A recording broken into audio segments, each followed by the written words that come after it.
Монголын бизнесийн орчин.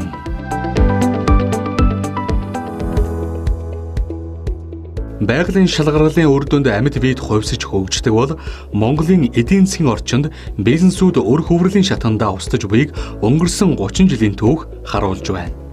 Жижиг дунд үйлдвэрлэл эрхлэгчдийн үйл ажиллагаа явуулах, орчин туйлын доктор үгээ, хатуу, баялаг бүтээснийхээ төлөө цаг хугацаа, зардал мөнгөөр хохирдог.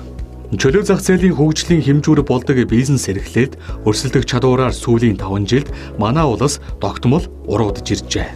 Саяхан болсон эдийн засгийн сэтгүүлчдэд зориулсан нэгэн сургалтын үеэр Дэлхийн банкны мэргэжилтэн ирж бидний хідэн нөхдөд Монголын бизнесийн орчны сүүлийн 10 гаруй жилийн өөрчлөлтийг танилцуулав. Бизнесийн орчны талаарх Дэлхийн банкны судалгаа анх хийгдэж байсан 2008 онд Монгол улс бизнес эрхлэлтийн орчноороо 62 дугаар жагсаж байсан бол 12 жилийн дараа 100 дугаар байр хүртлээр огцом ухарчээ.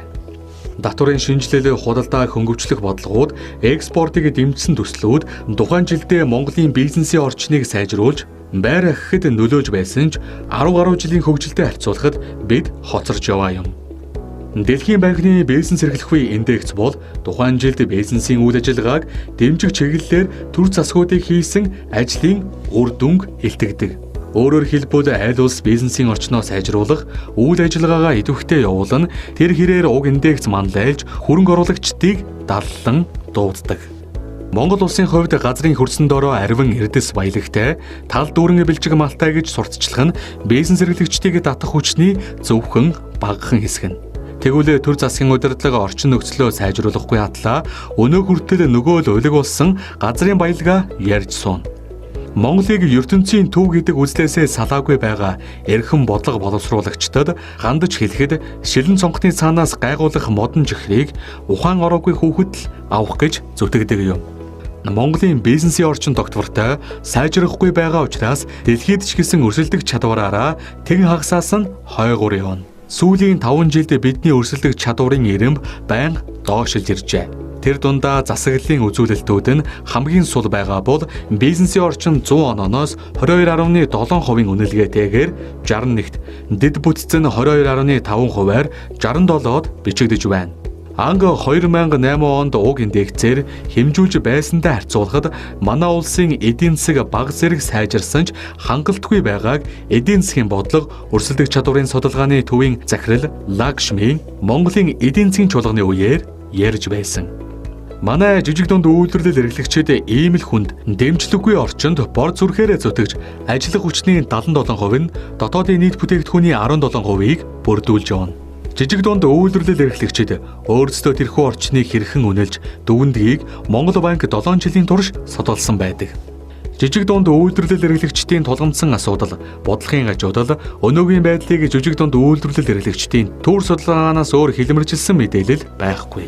Гэтэл өнөө хүртэл айлын шоптер хүүхэд шиг явсан жижиг дунд үйлдвэрлэлийг хөгжүүлэх бодлогод Монгол банкны тэрхүү судалгааг огт ашиглаагүй юмэр.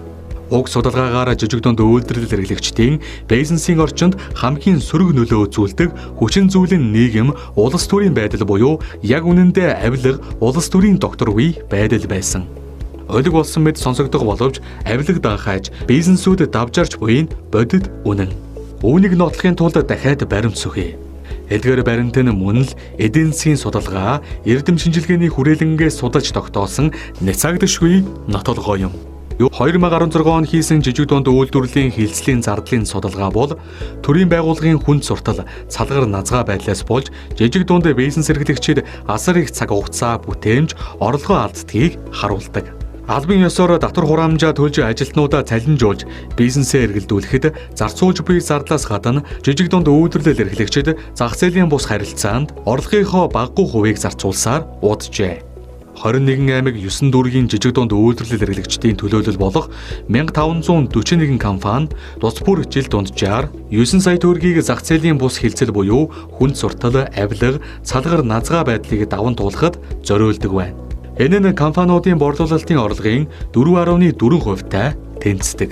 Гэхдээ дэлгэрэнгүй задаргааг харуул энэ зардал бичил жижиг бизнесүүдэд хамгийн том даваа болдог.